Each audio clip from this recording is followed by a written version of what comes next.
Robbie wants men to watch female-led movies. They'll find a way to relate. Oh, they also have plenty of seats available just for anybody who might want to wander in and watch this one.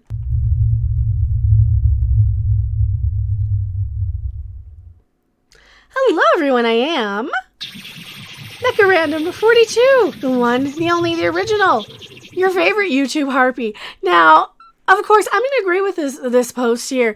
And he says, the man from Yorkshire, shout out for this post. I have no problem with this, just make the story good. And that's all anybody wants. But no, everything to do with this movie, from marketing to everything, has been, oh no, this is anti-male.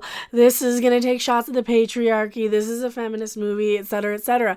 Now, we can even go into this article here from Sky News. Margot Robbie wants men to watch female-led movies. They'll find a way to relate. Well, that's all well and good. Men can clearly watch this. Now, I've been hearing that this is for women and gay men. But that's, whatever. She says, because I watch films despite the gender of the protagonist and find a way to relate just on, human behavior.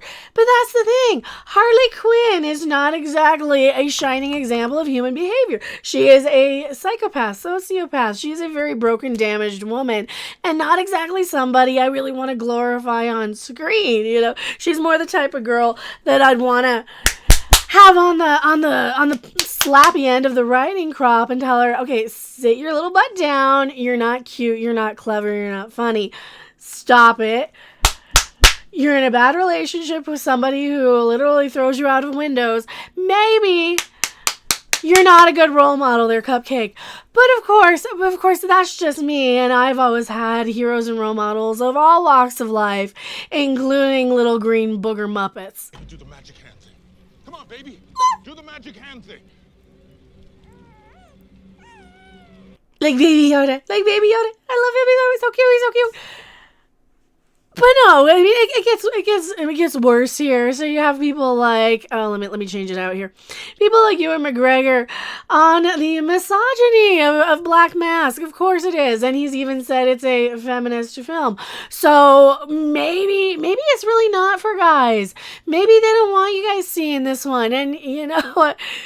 Even the costumes. Margot Robbie wants it to be less, she wants less eyes on the costume. This is why she's wearing a literal piñata. So I guess, since we got Harley on the slappy end of the riding crop anyway, since she's wearing a piñata, does that mean a Jolly Rancher is going to pop out of her mouth if I slap her on the patootie there? I don't know. Because she is literally wearing a piñata, and you've got the other girls in this wearing hefty bags, just the cheapest, most easily acceptable cosplay items like generic hoodies and jean shorts. Yeah, that's the type of high level cosplay this one is for, because that's what this movie is. This is about your wine ants who are going to throw together a costume this weekend probably to go in and see this. But you know what? You have plenty of chances to see this according to this article here from Cosmic Book News. Now, initially I wasn't going to run with this article because you got to always take these with a grain of salt, right? But not on this one, not necessarily. Birds of Prey is a movie DOA before it's even released, as apparently nobody's buying tickets. Yeah, and I did double check. I'll show you that in a second here. But if you look at their screenings, and they're in a Los Angeles-based area, it looks like. Here we go from Cosmic Book News. Nobody's buying tickets. Now this was IMAX theater previews have sold barely any tickets at all.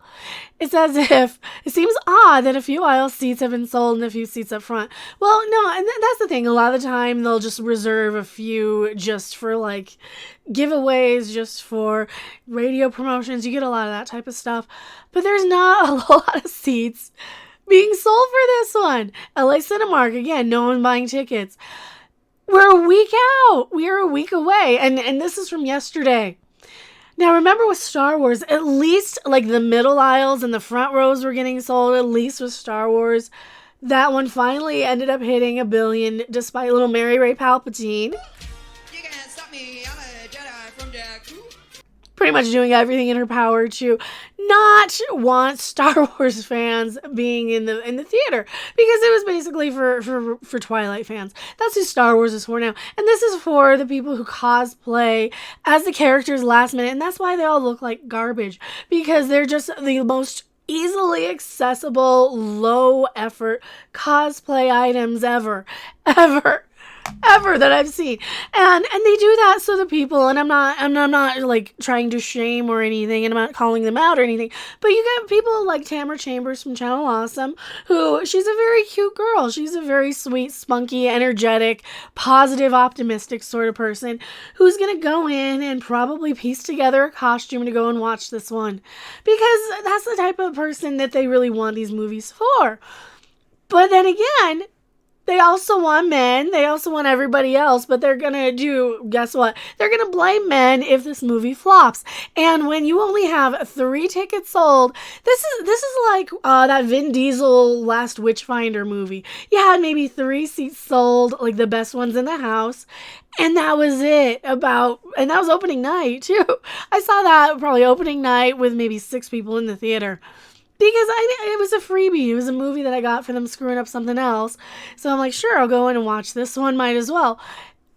There's not a lot of seats. Just 3 of them gone. There's just a few here in this front row here for this one.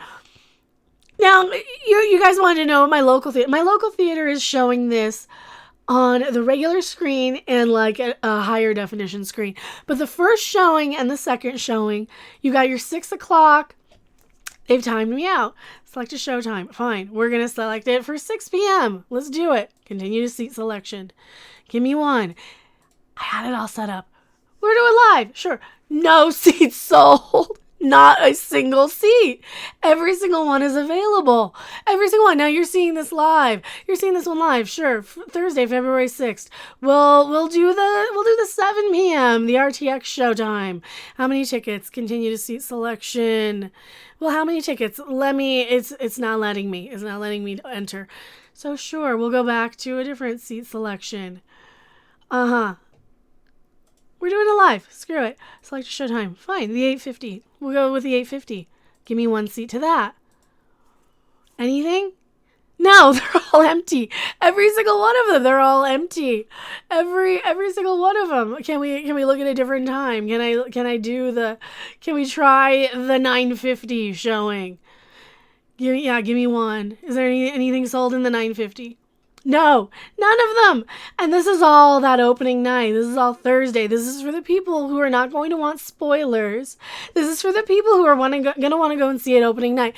There is not a sold seat for any time at all. Let me see if the 7 p.m. is going to work finally. Let's try it. Okay, it's finally working.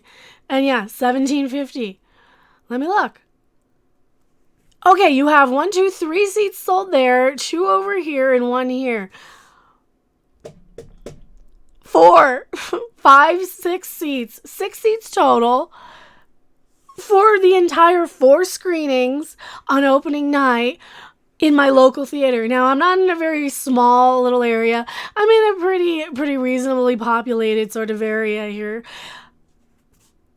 The next nearest movie theater you got to drive to is going to be probably a good half an hour drive away.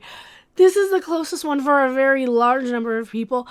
Nobody is going to see this on Thursday. Nobody cares. How about Friday? Can we look on for Friday? Let's try Friday. Select a showtime. Sure. Let's try 7:30 on Friday. How sold? This is probably going to be more sold. 2 for date night. Wow. So yeah, if you want to see this, well, Margot Robbie says, no, you can see it. We're just going to preach to you about how much of an ist and a phobe that you are. And, it's a feminist film. So yes, men can see it too, but you're going to get a message that you're bad and that you're not right just because you were born with the wrong set of, whatever downstairs. According to these articles, now this one dates back to October, and I know I made a video on that back in October. It's just hilarious to me how they think that people are just going to go and pay them a lot of money for these movies, despite the fact that they're doing everything in their power to anti-market them to discourage the viewing audience. You know, not only that, the movie kind of looks like a hot mess. I'm sure Margot Robbie's a lovely, sweet, intelligent woman. I'm sure she's amazing. I'm sure she's great. This is not a personal criticism of her. This is how the movie's marketed. And as somebody who this movie should be marketed to, kind of your average casual, normie, popcorn movie sort of going audience member, I'm not impressed by anything I'm seeing about this. Tell me what you guys think in the comment section below. I know that so many people are rushing to my local theater to see it, all 5 of them on opening night, that we're go and buy your tickets now if you really want them. Yeah, tell me what you guys think. I'll see you later. Bye. Thanks for watching. If you liked it, make sure to hit that like button. And if you want to see more, don't forget to subscribe. See you in the next video. Bye!